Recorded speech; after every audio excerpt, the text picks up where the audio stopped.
Welcome to the Strategy Skills podcast. I'm your host, Chris Safarova. I'm a CEO of strategytraining.com. And our podcast sponsor today is strategytraining.com. If you want to strengthen your strategy skills, you can get the overall approach used in well-managed strategy studies. It's a free download, and you can get it at firmsconsulting.com/overall approach. And you can also get McKinsey and BCG Winning Resume, also free download at firmsconsulting.com/resume PDF. And today we have with us Alison Fragale. I hope I'm pronouncing your last name correctly. If not, please correct me. She's a distinguished scholar of organizational behavior at the University of North Carolina, and her scholarship has been published in prestigious academic journals in her field and featured in prominent media such as the Wall Street Journal and Washington Post and Financial Times and Boston Globe and Inc. Welcome, Alison. So great to have you with us. Thanks for having me. And the topic we're going to talk about today is incredibly important. You recently wrote a book, which is basically a playbook for winning the status game. And that is such an important thing for people to become better at, because so many of us make some mistakes in how we carry ourselves that basically translates as low status, and we can correct those mistakes and get a lot more influence and be able to contribute at a higher level and grow fast in our careers. Alison, so first of all, before we start this topic, what do you think was the reason why you decided to dedicate so much time understanding how to become influential and have higher status? Yeah, so I've been studying status for a long time, 20 years. And one of the things that has always struck me is that status is incredibly important to our quality of life and our career success. It is how much other people respect and regard us. And it's a fundamental human need. It's something all human beings seek, and life is better with it than without it. And when we know that someone doesn't respect us and doesn't value it, we can sense it, we can feel it, and it's not a good feeling. And so I've studied it, and I knew how important it was. But what has always struck me is how little it's understood relative to related concepts like power, being in control. And we've tried for many years to be able to get power in the hands of people who don't have it and help them gain power. And that's something that I've tried to do as a professor, as an advocate. And one of the things you see is that without status, power is hard to get. We don't tend to want to give resources to people we don't respect and value. And so one of the reasons I wanted to write the book and put so much time into it was because I feel like status is this secret among those who study it that the world needs to know. We can kind of recognize it when we see it, but we normally can't label it and say, oh, that's what that is. And I want to help people put a label on it so that they can start to feel in control of things that in the past might have felt out of their control, like someone didn't value them and didn't appreciate their work. And then you wonder, did I do something wrong?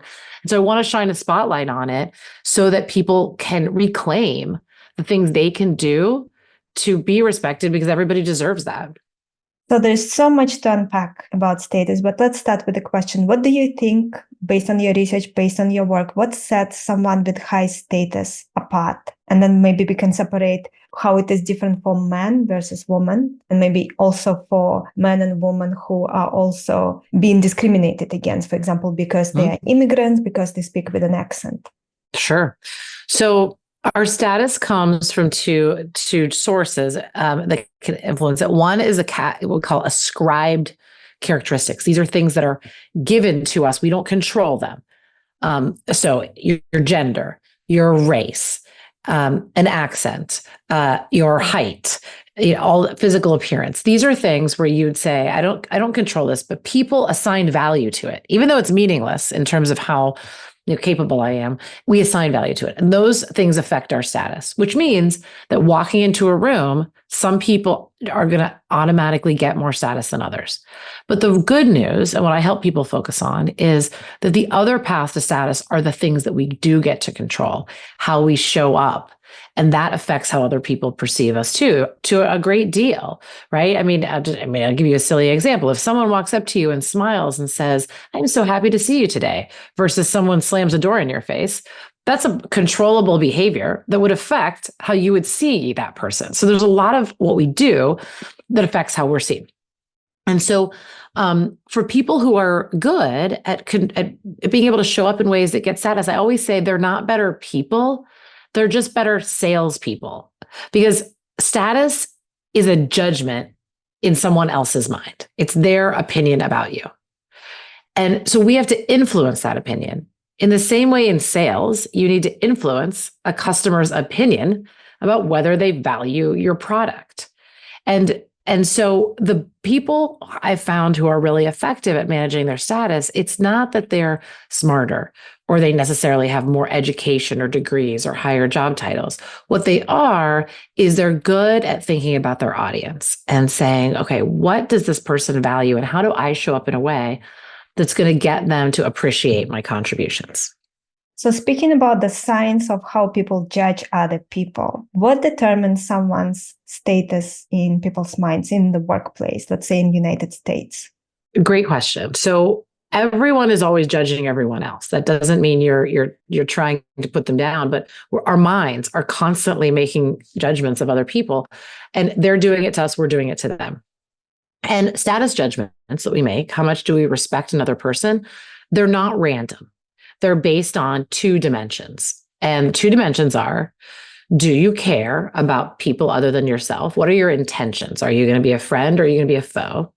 And the second one is, are you capable? Are you capable of acting on your intentions? To do what's expected of you, to do good work.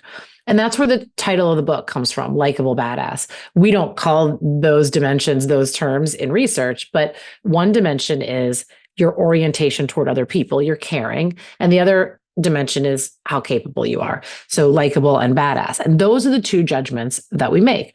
So the surest way to get status is to show up in a way that the person perceiving you thinks that you care about people other than yourself and you're really good at what you do. And when they believe those two things about you, they will respect you. And so that's the science of where status comes from, and hence the title of the book, which is catchy, but it's really rooted in that psychology. Alison, and of course, all of us know people that are very caring, in fact, incredibly kind and capable, good at what they do, but they are not respected. And the missing element there is being assertive. Is that correct? That's right. So that piece that people need to see you as both. So you could imagine, you could have talents that are amazing, but that only becomes status when those talents get appreciated and valued by your audience. And that's why I say that the people who are best at that are better salespeople. They're not necessarily more talented. And so what I encourage people to think about is, how am I showing up in terms of how warm I am to other people, and how assertive do I control my environment? Competent, confident, dedicated, persistent. And yeah, we want to be able to show up as both. And a lot of times it doesn't mean working harder or accomplishing more. You've accomplished plenty, but rather what it is how to get credit for those accomplishments in another person's brain. And there's a lot of different ways we can do that. But one of them, for example, is, how do we talk about ourselves? And how do we talk about ourselves in a way that gets other people to recognize how capable and caring we are? People say that kindness sometimes can be viewed as weakness. So is the element that is playing a role there is the assertiveness? The assertiveness is missing, and then the person who is too kind coming across as weak? That's right. So there's two dimensions here. So if someone's actually watching this, you can see x-axis, y-axis, but you can always envision that from your high school math class. Okay. So two different dimensions. The y-axis is going to be how assertive you are, and the x is going to be how caring you are, which means there's 4 different quadrants. You could be really warm and really assertive, which is the likable badass zone. But to your point, you could be warm and more submissive, more timid, and you're just as warm and you might be just as well liked, but you're not getting as much respect because you're not excelling on the other dimension that we value. We really we value this assertiveness dimension as well. So what that can mean is, if someone is very kind and perceived as very kind, but they're perceived as lacking presence and confidence, and they're too timid and they don't speak up enough, then that's the dimension you want to work on. It's not to pull back on being kind. That's amazing. It's to keep that level of kindness, but to look for ways to show up as more assertive. So I'll give you one specific example. We want to make sure one of the best ways to show up as assertive and warm, capable and caring is to use your unique talents to solve someone else's problem. So I'll give you an example. I'm sure this has happened to you. You meet somebody in a professional context and you meet them for coffee and you don't know them very well. You might be meeting them for the first time. It's not uncommon in that situation for people to offer to buy the other person's coffee. That's very kind. I bought your coffee. Nothing wrong with that. But it's not particularly assertive in the sense that it doesn't allow you to stand out as particularly capable. Anyone could have bought your coffee. But instead of buying coffee, think about another thing you could do in that first meeting that's just as easy. You could offer to introduce this new person you've met to someone in your network that they might benefit from knowing. Now that is easy, but it's a slightly different tweak because it's generous. It's just as generous as buying coffee. I'm going to give you something that matters to you. But here it's your unique capability. It's my network. I know people you don't know. You couldn't access them without me. Now I'm showing you my unique capability. So what I try to have people look for, especially if they're in that situation you've described, where they're been undervalued, they're like, you're really nice, but you're not, we don't see you as very capable, is to start looking for some of these little unique ways that you could take what you're good at and offer it up for someone else's benefit.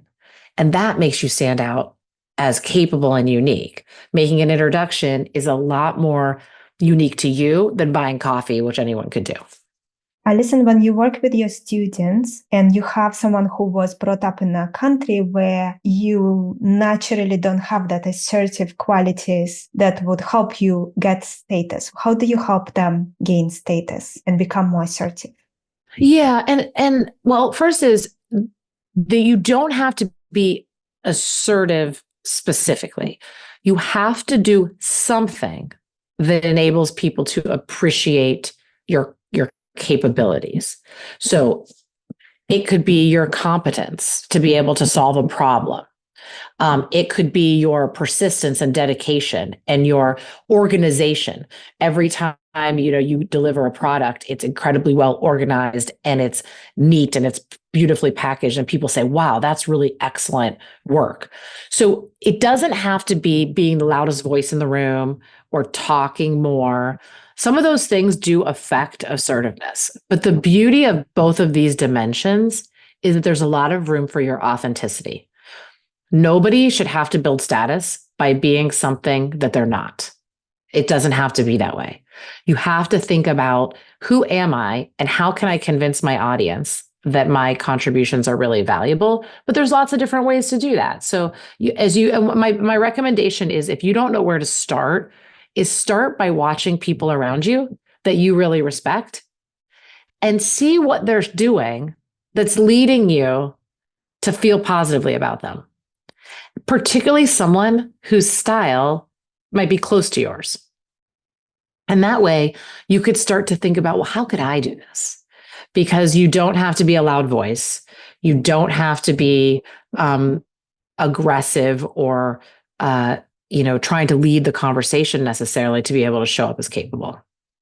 We started talking about getting credit for accomplishments. That is a common issue for our listeners and for my clients. So what would be your recommendation on how do you become better at actually getting credit and still being authentic as well in the process? Yeah. So this is where you have to experiment for what works for you, but you cannot get credit for accomplishments that people do not know exist. There has to be a way that the people find out they exist. And that's where you can experiment. So sometimes you might just tell people this is what happened. But other times you can put that information in places that allows it to be a little more subtle. So you might be able to put it in your bio. If you have a bio that is on a company website, you might be able to put it in an update email that you send to your boss and your team, where you say, here are all the great things that happened this week. I just want to keep you informed. You might be able to put it in your out of office message where you tell people, hey, my response might be delayed because I'm off doing this great thing. If you don't, if the accomplishment stays secret with you, you can't get credit for it. So it has to get out. So you're one of the ways it can get out. And think about what could you do that's authentic? The other way that it could get out is that other people amplify it for you. They start talking about it. They start telling everybody, oh, like, look what Chris did. Look what Alison did. This is amazing. And that is something that's really helpful for building status when other people are talking about our successes, because then we don't have to worry about, are we boastful? We don't have to worry that people won't like us. When other people do it, it's amazing for us. It's very safe. One of the ways that we can get other people talking about us in a positive way is for us to talk about them in a positive way, because human behavior is reciprocated. We do for people what they've done for us. So if we help promote other people and say, look who's doing great work, look at who is really going the extra effort to make people's lives better, and we start saying that about them, they'll find out and they'll want to say it about us as well. And so that's another way that our story can get out there, is by having other people tell it, but we have to do something that's going to push them to tell it. Because a lot of times people will think positively about us, but they won't go the extra step of saying it out loud just because they haven't thought about it. And we have to push them to do it. And if you have done it for them, then there's much more likely it will push them to actually say something.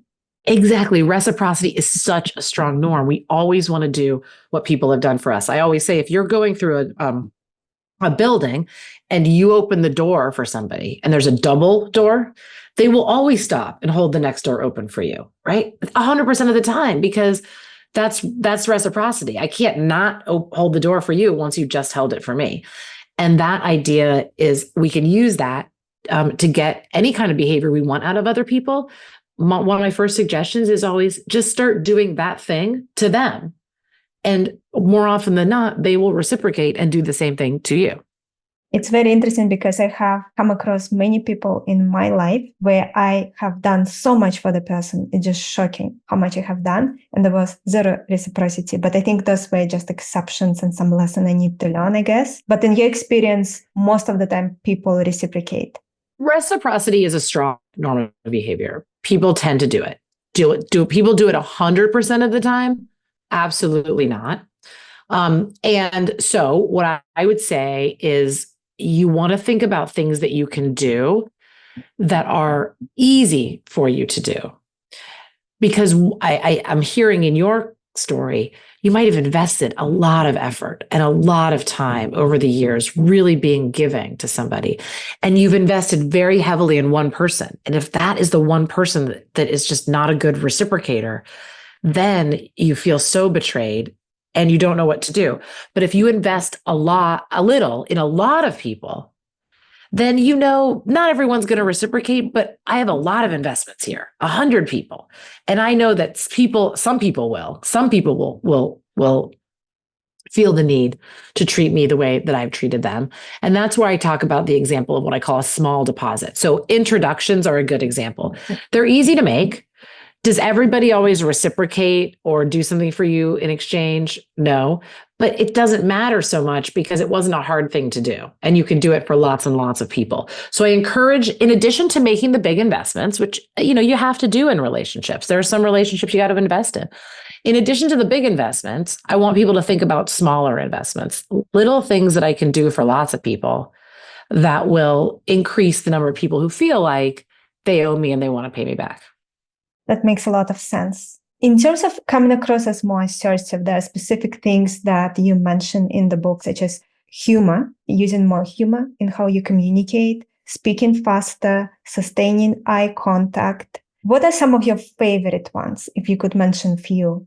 Well, I do really like humor, because I like things that help you show up as very capable and very caring at the same time. Humor, if you're good at it, if it's natural for you, I think can be really good, because humor is considered smart. It's a mark of intelligence to be able to tell a good joke or say something funny that makes people laugh. So it is a sense of capability, but it also is cohesive. It brings people together. It's joyous. And so you also are seen as a person people like to be around because you make them laugh. And so it's that warmth element as well. So for me, because that's something I rely on. I do really like humor as one of the behaviors. But what I'd say as a general category, yes, the faster you speak, the more assertive you're perceived to be, for sure.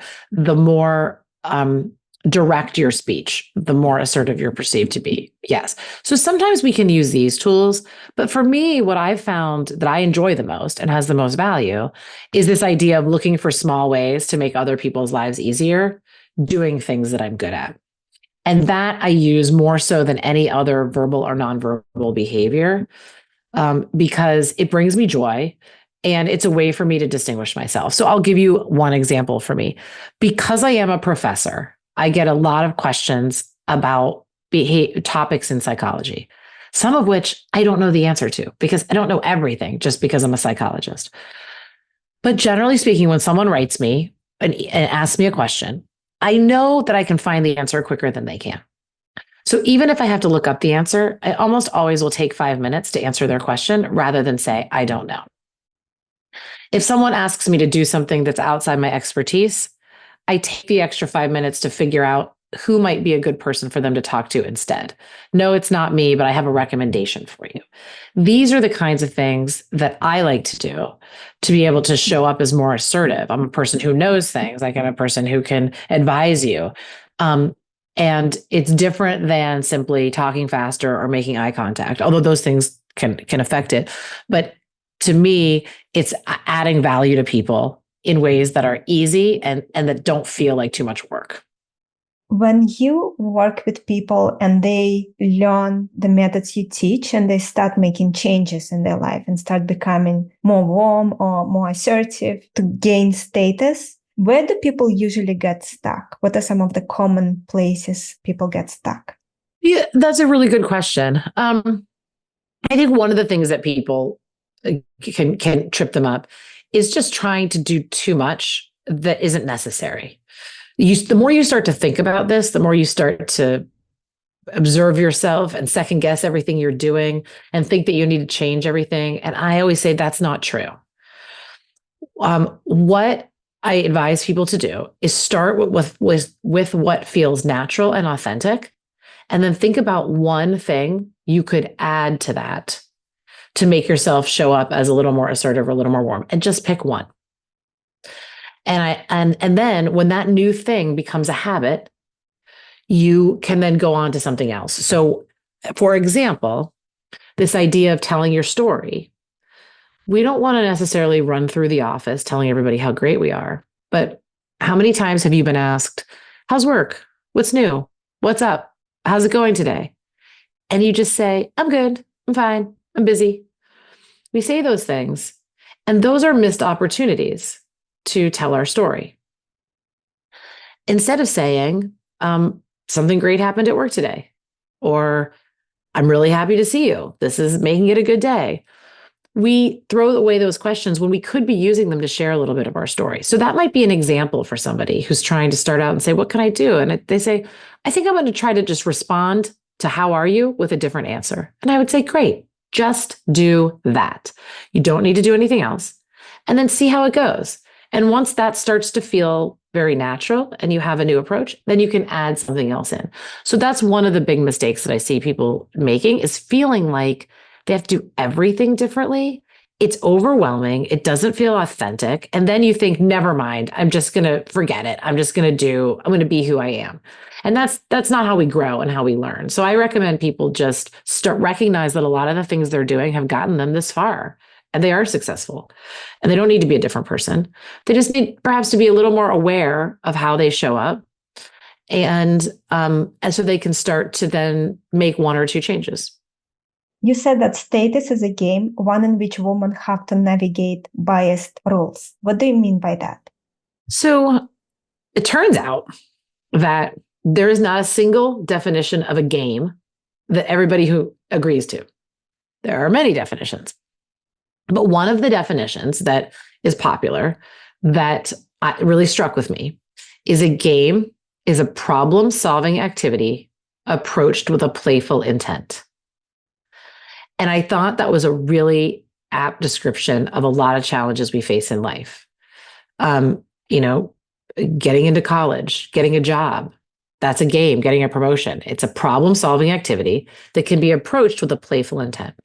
And so I always say that when you are in a situation where the world doesn't value you as they should, that's not fun. It's painful. But that doesn't mean that the solutions couldn't be approached with a playful, fun quality. And that's what I try to encourage people to do. And so I always say, but in games, sometimes unfair things happen through no fault of your own, right? You lose a turn in a game, you fall down and you twist your ankle. The referee makes a bad call. Sometimes we have to play games where the rules aren't in our favor and we still have to figure out what to do. And so that's my analogy, not for just for women, but for people of color, people of any different categorization where the world has ascribed them less status, to say the rules are unfair. Just like the rules can be unfair in, any sport that you would play. But that doesn't mean you can't be successful. And I try to coach people to understand that some of the bad experiences that they have had are not because they did anything wrong, because the rules are unfair, but they can still win. They can still be successful, and they can do it with an authenticity and a playfulness that makes it feel like a fun way to live, not a burden that they shouldn't have to deal with. What are some of the other rules of the game that we haven't yet discussed today that people should be aware of? We spoke about how you need to have that combination of being considered one, that you care about people, care about someone more than yourself, and then also you have to be assertive at the same time so that you come across as capable. So are there That's right. any other things that we need to consider, kind of rules of the game? Yeah. So really, that is it. That is the problem solving activity, that you have to do those two things. And so those are the only two rules of the game. However, I think there are some things to be aware of that keep us from being able to play by those rules. And one of them is our own mindset. So a lot of times when people say, yeah, what other people think of me, that could matter. It could have an impact on my life. I'll give you a simple example. If your boss doesn't value you, that might make my career really challenging. So what other people think of me matters. I know that. And I know that I should try to influence what my audience thinks, but a lot of times we don't. And it's not because we don't understand the rules, but because we might think we can get away with breaking the rules, if you will. It's because sometimes thinking about managing our status might feel daunting. It might make us feel like imposters. Sometimes we might say, hey, I have to go and show up in this way that convinces you that I'm amazing, but I don't always feel amazing. So what am I supposed to do with that? Sometimes I feel like managing my status might feel manipulative, like I'm trying to change what you think. Sometimes I might think that I shouldn't have to do any of this. I should just get to be me, and I shouldn't have to worry about what other people think. So those are ways in which we sometimes think we can cheat the rules and say, I don't have to worry about this. I'm just going to put my head down. I'm just going to do my work. I'm just going to live my life. I'm just going to disregard what other people think, and I'm going to be fine. And I always say the easiest time to build your status is when you don't need anything from somebody, because then you can invest in that relationship, and what they think isn't so critical because you don't need anything from them. And whether it's working or not working, you're not so worried. You can approach it with a playful intent. So that, I think, is cheating the rules, is waiting until you really need someone else to value you before you try to care about how you show up. And now that ends up getting poorer results versus saying from the very beginning of every relationship, I don't exactly know where our relationship will go, but I know that in the future, a lot of people that I know, I'm going to need to rely on them, or they could be helpful to me. They could open doors for me, and I'm better off if they value me. So what could I do in the very beginning to get them to value me? And maybe I'll never need it, but it won't be that hard to do. So why don't I do it as broadly as possible? Alison, as we're having this discussion, I'm thinking of examples of people who have very high status, but I would not describe them as warm. Does that happen when the assertive part of the equation is so high that it makes up for being warm? So it's possible. So when I say assertive and warm is going to be your no fail recipe for status. But you could have somebody who gets status solely through their assertiveness alone. You could also have somebody who gets status solely through their warmth alone. It's possible. Because at the end of the day, what status really is how much somebody respects you. And if they really value that assertiveness, they don't care about warmth, they might respect you a lot anyway. But there's the other thing is that we might value warmth differently, one, in different contexts. So this is some research that I've done. When people don't have to work with you, they don't care as much about how warm you are. They might reward your assertiveness. So sometimes if I'm praising somebody that sits far away, I would give them a lot of status because they don't really interfere with my life. But the more I have to interact with them, the more I care about being warm. That's one reason. The other reason that could happen, it's not that their audience doesn't care about being warm, but they have status for some other reason and they can get away without being warm. So I'll give you an example.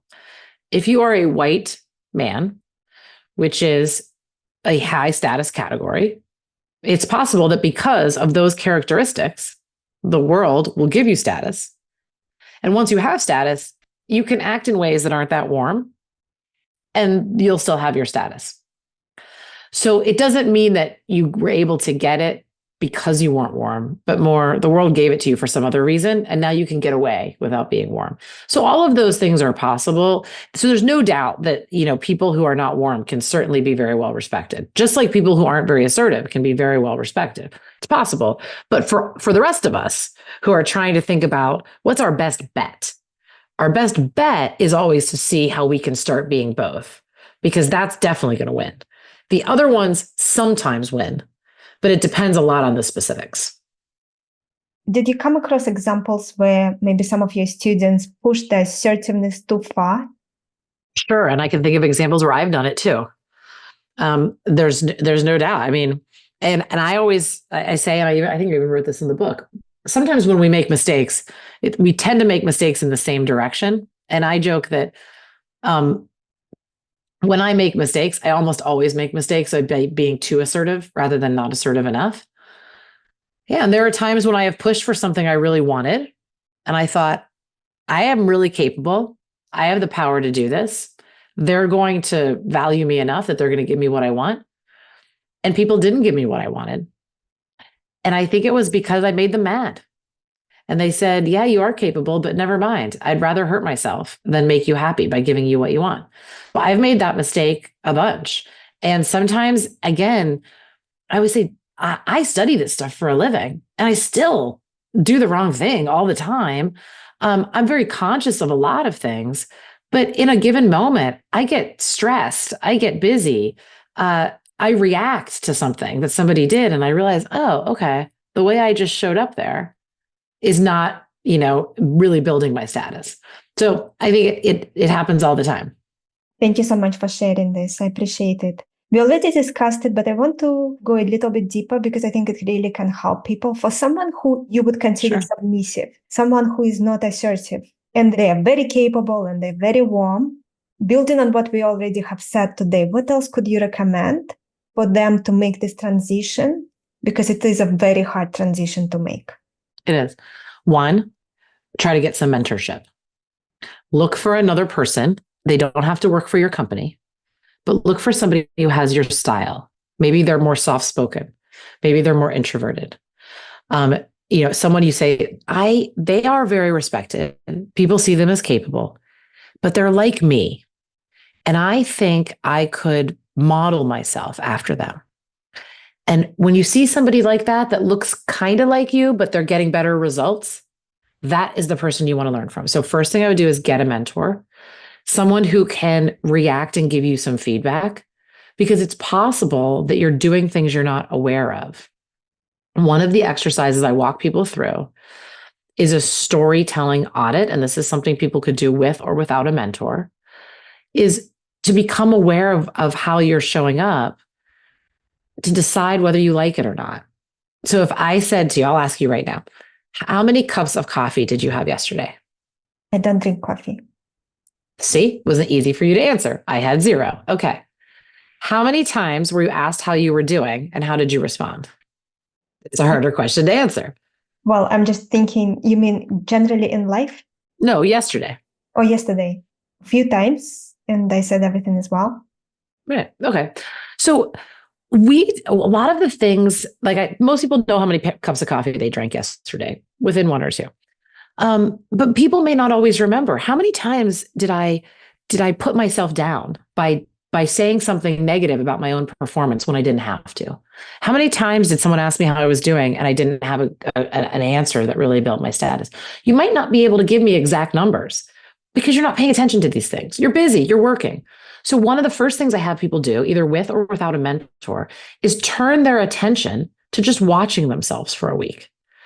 Write it down every time you do one of these things. You don't have to change it. But at the end of the week, once you look at what you've done, you might be able to see in there some ideas that you'd say, I did that, but it doesn't have to be that way. I might be willing to try something different and see what happens. Like an easy one might be like sometimes I do this a lot to myself. I put myself down a lot in a lot of contexts. It's not productive. One of the things we can do is just stop doing that. So someone who might be very timid, they don't have to actually say anything at all. They just have to say less. So, but it starts with doing an audit to see what are you actually doing and what do you want to change? And a mentor can be a great partner in figuring out what those things are and then helping you see how you could experiment with something. And that's how I would think about starting that process. I appreciate this. You mentioned that based on your research, you found that this advice of don't worry about what other people think of you, it's actually a very bad advice. So what would you recommend instead? What are your thoughts on this? Yeah. So the reason I say it's bad advice is that your status, which is very important to you, it exists entirely in the heads of other people. So what they think matters a great deal to your physical and mental well-being and to your career success. It matters. Now, so we often tell people, don't worry about what people think. We say it to make them feel better when they're not getting good results, right? If someone won an award and everyone was praising them, we wouldn't say, you shouldn't worry about what other people think of you. We only say it when they're getting bad results, right? When they're hurt, when the world isn't treating them the way they want to be treated. And so I agree, you shouldn't sit around worrying about what every human being says or thinks about you. But that's different than not trying to influence what people think about you. And that's a subtle difference, but an important one. And sometimes when people say, I don't worry about what people think, what they're actually saying is, I do what I want. And if people don't like it, it doesn't matter. And they think that until it matters, until somehow that person isn't giving them something they want. And then they're not happy about it. But that by that point, it might be hard to change how they're perceived. And so say, look, what people think about us matters. When we know they don't value us, it's a terrible feeling. People, when they feel undervalued in workplaces, they leave if they can. They don't want to stay where they're not appreciated and not valued. So we know it hurts us. We know it matters. And so the key is to switch from not being obsessed with what every person thinks, but being strategic and thoughtful and saying, you know what, my life's going to be better for me and I'll be able to do better work if other people value me. And so I'm going to try to make sure they value me because I'm worth being valued.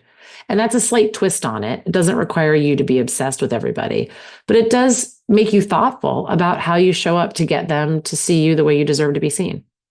Alison, let's imagine there's a situation where someone, let's say they enter in a workplace for the first time, they have no experience, or they are switching to completely different industry, they have no background, no track record, and they need to build their status fast. Are there specific things they can do differently to build status fast, building on what we already discussed? Yeah. Well, one, it's going to be helpful to get a lot of other people helping you because you're just one person. So if you're having to meet every single person and affect how they see you directly, it's going to take a while. Imagine you have a big organization. But what if you could start when you got there, finding 2 or 3 highly influential people in the organization, and you could really build your status with them. And then they could turn around and say good things about you that would help you build your status with everyone they knew. That's how I would think about it very strategically, is who are the influential people in this organization and how can I make their lives better as quickly as possible once I get into the door. And when I do that, they will respect me. And then it won't be very hard for them to tell other people because they're just telling other people what they think. And once you get comfortable enough with those people, you could go one step further and you could ask them to promote you, ask them to tell other people, to say, you're highly influential here. I think you've been able to see in the short time I've been here, the value that I can add in the work I do. And as I try to do more work for more people and add more value, it would be really helpful if that message could spread even to people who don't yet know me. Do you think you could help? Do you think that you could talk to so-and-so on my behalf? And next time you're together, just point out the work I'm doing because I'm not sure they're aware and I don't know them well enough to tell them. And those are kind of asks that we can make once someone really respects what we do, and then they could help us build our status. That's going to be your fastest way. If you do it alone, it's always slower than multiplying it by the power of many other people who are also talking about your great qualities. That makes a lot of sense. That is very aligned with how I view it as well. Selecting few or even sometimes one person who is very influential, and you can become their right hand and deliver so much value to them, then things just build from there. It's common sense. Everyone can do it. It just takes a lot of work. You have to usually do it after hours because it's usually things that are not part of your job description. Not that any of us haven't read our job descriptions at more senior levels. We just do whatever is required for company to succeed and for projects to go well. But I think what you recommended is very, very good way to go. I also wanted to ask you about limiting mindset and limiting beliefs that people have. Are there specific ones you want to mention that particularly impact our status? Yeah. And so one of them is I don't care what other people think because it holds us back from shaping our status from the outset of a relationship. I think that I don't want to manipulate people is one. But sometimes people think that if I have to do something just so that you like me, well, that's inauthentic. And I don't want to be inauthentic. And that's I don't want to be inauthentic either. And I don't want anybody that I advise to be inauthentic. But what I tell people is authentic and strategic are not opposites. You can be both. So here's what I mean by that. I can do lots of small favors for people. I take a lot of meetings with individuals. I do a lot of coaching for women, for example. So I might take a lot of meetings with women who say, I have a challenge, can you help me? And I don't get paid for that. I don't ask to get paid for it. I do it, at the expense of other things I could be working on. But I do those things because I really value them. And I think it's the right thing to do. But I also know that when I give my time to people like that, they end up generally being pretty grateful. And a lot of them have come forward at different times, delivering value back to me. They've said, hey, Alison, I'm putting a conference together and I need someone to come and speak. And you gave me such great advice. Do you think you could come do that for everybody here? And we could, hire you to do that? Or, yes, Alison, I would be happy to be interviewed for your book. I remember how kind you were to me when you didn't have to be. So as an example of authentic and strategic, I enjoy doing those things. But I'm also strategic in that I know that if I do other people favors, they're going to do them for me. And that when I need a favor, I start to think about, well, who have I done some nice things for lately? Those would be some good people to call. And it's more likely they're going to say yes. So that's where I would say a limiting mindset is thinking it's manipulative to try to get somebody to do something or think something. And I said, no, it's strategic. And if you do it with authenticity, then you can be really successful without having to ever behave in a way that you don't like. Alice, I could speak to you all day. You have so much knowledge on this topic.